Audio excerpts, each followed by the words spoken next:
रेणुका की शादी कुछ ही दिनों पहले शास्त्री नगर में हुई थी। रेणुका बहुत ही आलसी लड़की थी। वो दिन भर बेड पर सोती रहती या फिर मैगजीन पढ़ती रहती और घर के काम भी धीरे धीरे ही करती। एक दिन उसकी सास उसके पास आती है। बहू, आज बेसन का चिला बना दे, बड़ा मन कर रहा है। हाँ मम्मी जी, बनाती हूँ थोड़ी देर में। थोड़ी देर में? अरे थोड़ी देर में तो रात के खाने का वक्त हो जाएगा बहू। अच्छा मम्मी जी, तो फिर आप रात का खाना ही खा लीजिएगा ना। हे भगवान, कैसी आलसी बहू मिली है मुझे। हर काम को बस टालती ही रहती है। रेणुका दिन भर बस आलस पना ही करती रहती। एक बार रात के खाने पर सब बैठे हैं तो रेणुका का पति कहता है, अरे ये क्या, आज फिर से करेला? रेणुका, हफ्ते में तीसरी बार ऐसा हुआ है कि करेला बन रहा है। कुछ भी बना लिया करो। अरे इतनी सारी सब्जी मिलती है मार्केट में। हाँ, पर अब कौन मार्केट जाए और सब्जी लेकर आए, इसलिए जो था घर पर वही बना दिया। बहू, फ्रिज खोल कर देखती तो पता चलता कि सारी सब्जियां रखी होती है। पर तुम्हारा आलसपन खत्म हो तो तुम्हारी नजर जाए ना।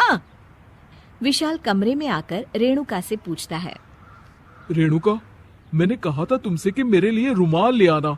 मेरे सारे रुमाल खराब हो गए हैं। तुम ले आई क्या? आज नहीं गई, कल ले आऊंगी। ओफो, पिछले 4 दिनों से मैं यही सुन रहा हूँ। बिना रुमाल के ऑफिस जाना पड़ रहा है। तुम तो बहुत ही आलसी होती जा रही हो रेणुका। आपको रुमाल की जरूरत है ना, तो खुद ही खरीद लीजिए ना। हाँ, अब वही करूंगा। तुम्हारे भरोसे बैठा रहा तो कुछ नहीं होगा।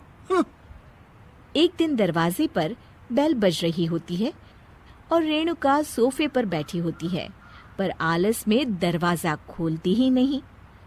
अरे बहू, कितनी देर से बेल बज रही है। क्या कानों में रुई डालकर बैठी हो जो सुनाई नहीं दे रही बेल?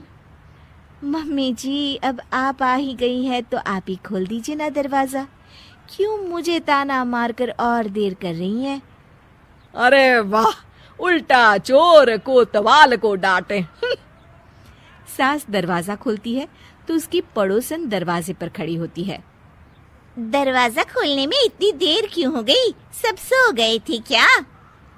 और ये भी कोई वक्त है क्या सोने का? हाँ? अरे नहीं नहीं, ऐसी कोई बात नहीं है। आइए आइए, आप लोग अंदर आइए। ओफो, इन सबको भी अभी आना था। अब मम्मी जी लगा देंगी मेरी ड्यूटी किचन में।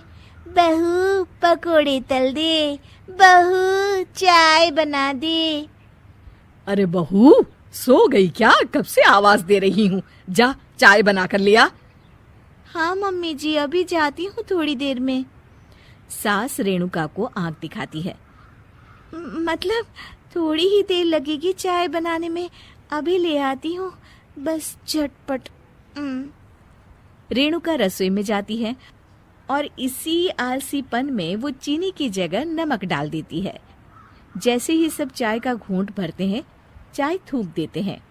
थू थू थू थू, ये कैसी चाय बनाई है तूने रेणुका? इसमें तो सारा नमक भरा है। हाँ, और ये पकोड़े, इसमें इतनी मिर्च है कि मेरी तो हालत ही खराब हो गई खाकर।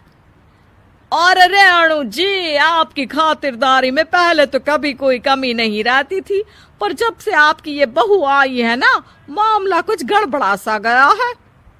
हाँ हाँ, जहाँ आप इतनी एक्टिव हैं, वहीं आपकी बहू एकदम आलसी, एकदम राम मिलाई जोड़ी लगती है।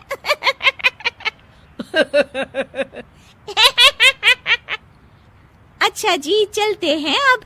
नमक वाली चाय पिलाने के लिए बहुत बहुत शुक्रिया। सब वहां से चले जाते हैं। अरे तूने तो मेरी नाक ही कटा दी बहू।